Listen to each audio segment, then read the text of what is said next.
But joining me now is Professor of Business at Wayne State University, Merrick Masters. Merrick, it's good to have you with me. Let me start off by saying, how do the automakers and the UAW leadership get back into negotiations after what seems to be a very frustrating and contentious last 48 hours?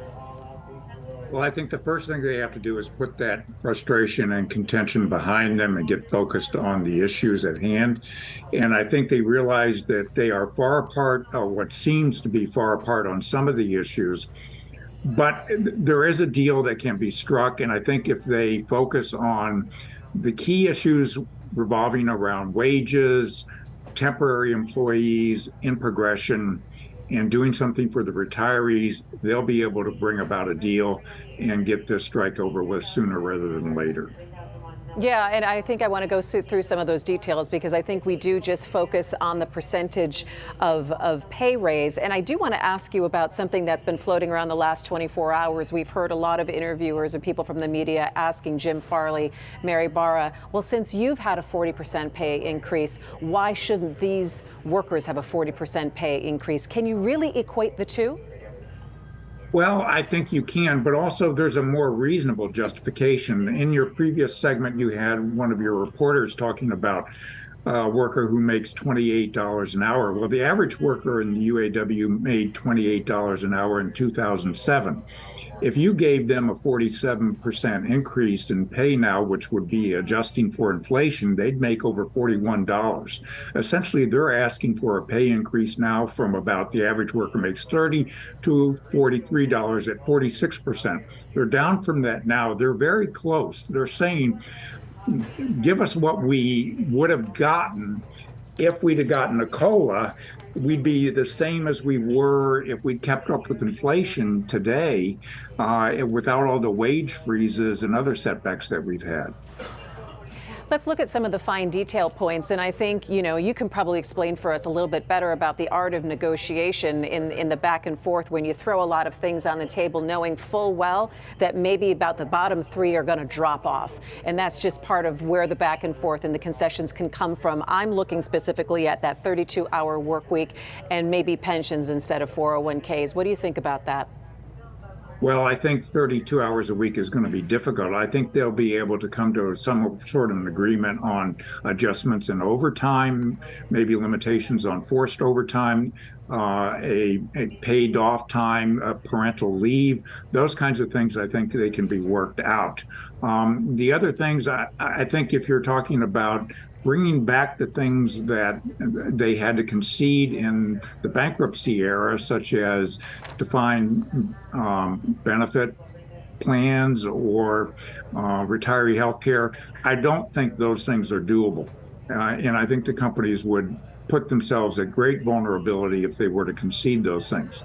I think that you can find agreement on wages. I think that you can find agreement on in progression to reduce the tiers. And I think you can find agreement on temporary status employees. Plus, there will be an inflation protection payment. There may be some COLA that depends on how it's defined and when it's introduced, at what level of inflation. So there's room there. I think the parties just need to find that space where they can come together. And the longer they talk, the better off they'll be. And they'll come to realize that they're going to have to gain a whole lot more than they possibly can the longer they stay out on strike. So the better they come to the tables and resolve these things, the better off they'll be. And really, I mean, when you walk out of this, you want to have each side feel pretty good that they've won something. What would that win look like for the UAW, and what would that win look like for the automakers? Well, I think for a win for the UAW would be a high wage increase and addressing the staffing issues of in progression and temporary employees.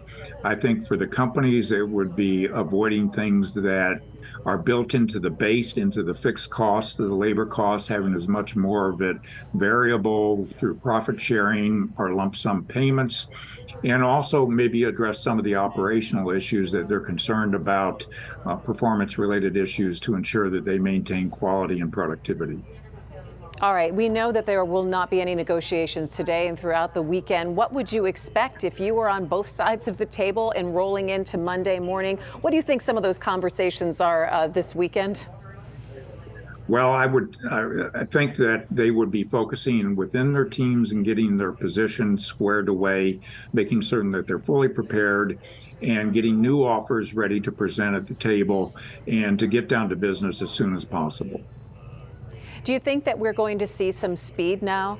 I think, again, it all depends on what the back and forth is, but there were complaints from the leadership from the automakers saying, look, we're putting out an offer and we're not even getting a counter from the UAW.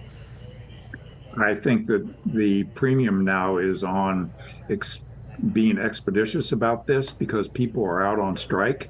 And you've got to be mindful that their livelihoods are at stake and they're suffering, and there's no reason why they should let a leisurely pace get in the way. I think they've got to really buckle down and put as much time as absolutely necessary to get this deal done. Yeah, and the ripple effect could be far and wide the longer that this thing goes on. All right. Merrick Certainly. Masters, professor of business at Wayne State University, thanks so much for the context. It's great to see you. I'm sure going to be talking to you next week. Thank you for having me. Take care. Have a good day.